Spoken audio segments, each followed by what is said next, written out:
Hello and welcome to this month's edition of the Unio Market Update. I'm joined as ever by my colleague Alex Kinsella. Alex, how are you? I'm good, Gerald. Thanks. Good to join you. So jumping straight in, it's been another busy month for equity markets. Yeah, absolutely. It's been a really strong start to the year, and June has proven to be a very, very strong. And if you look at the year-to-date returns for the year, global equities in euro terms up over 12.5%. And similar story across. If you look at emerging markets, you look at European equities as well. They're both positive as well. And I think if you just cast your mind back to how we kind of limped into this year, it was a really weak end to last year. We were down over 6%, for example, in the US, and there was really negative feelings. So there's been a huge amount of positivity has surprised, and I suppose what has been the key drivers so far this year and what's continuing is probably the first and foremost is the durability of US growth. The recession hasn't arrived that people have felt, and it's actually been pushed further down the road, I suppose, to a certain extent. Inflation is another factor which has trended lower in the US and in Europe, and again that's been very supportive of markets. And as the chart here alludes to, the supremacy of the US technology companies during the period is just staggering, and in particular the semiconductor sector up almost 60% so far this year. It's not only been semiconductors. If you see consumer discretionaries and autos in particular also performing really, really strongly, as we've seen spending in the economy really strong.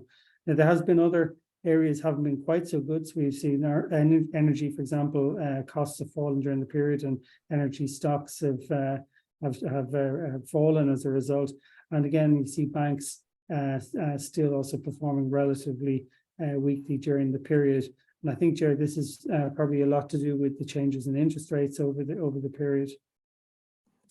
It certainly had an impact over the course of the year to date. I would say that there's a lot of, I suppose, optimism that has fed through to equity markets from the reduction in headline inflation. You're looking at the US, it's at 4%, the Eurozone at 5.5%. But if you peel away energy and food costs, it's still remaining quite stubbornly high on a core inflation perspective, in excess of 5% within the Eurozone. And I suppose at last week's central bank forum, Sintra, we saw the likes of Christine Lagarde and Jerome Powell come out and reaffirm their efforts to dampen down not just headline but core inflation through rate rises, and that commitment, albeit they will take a little bit more time to see the impact of where we're at from an elevated interest rate perspective versus recent times. If you're looking at the fundamentals of it from a Eurozone perspective, headline inflation has come down, but if you're looking over the next 5 to 10 years, the medium term inflation outlook is for inflation within the Eurozone at 2.5%. So quite a distance away from where we are at present with core inflation in the order of in excess of 5%. Now, I suppose there was commentary from Jerome Powell last week that he was looking to raise rates again in July after the pause in June, albeit that they would be driven by, I suppose, the evolving market data that has come through.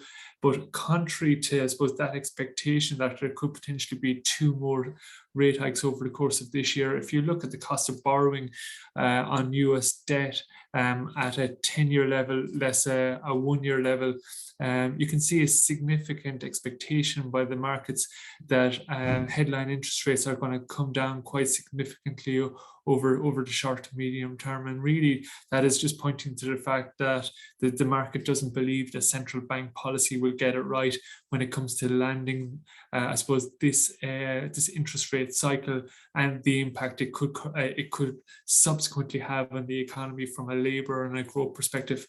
And the market thinks that there's going to be a significant cut coming through over that period of time. So I suppose all that baked together, looking forward for the month ahead, central bank interest rate decisions on the 26th and 27th of this month, by the Eurozone and the US Federal Reserve, again, are anticipated. And as we're getting to these elevated levels of interest rates, the impact it has on government and corporate debt from a refinancing perspective, we are getting to the stage that a lot of those corporate entities in particular have to go back into the market to refinance their debt. And it'll be interesting to see how that kind of prevails and comes through on the corporate earnings results, Alex.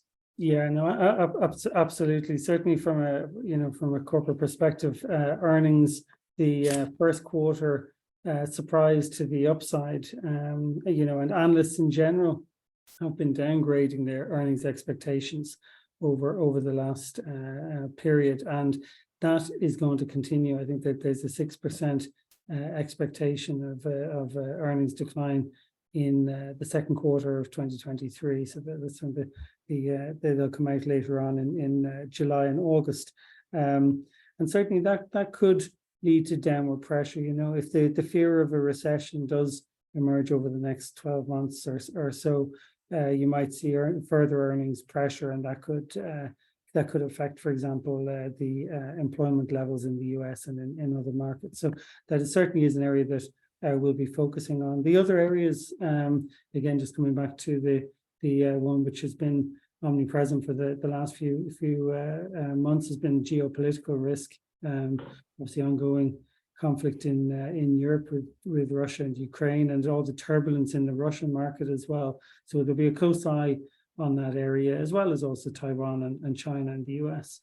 And then finally, obviously the BDI will be focusing clearly on inflation on a go-forward basis as well, to see whether or not we can see any continuation of the positive trend of reducing inflation or speeding up of it, and also even in the UK, whether we can see that kind of tailing off these levels of increase, these surprises that we've seen over there, looking for maybe a bit more positive inflation news over the period. So there's a lot to look at, a lot to keep our eye on over the next period, and we'll see how it works out, and we'll touch base again at that time. Great, we'll leave it there. So thanks very much, Alex, and chat soon. Thank you.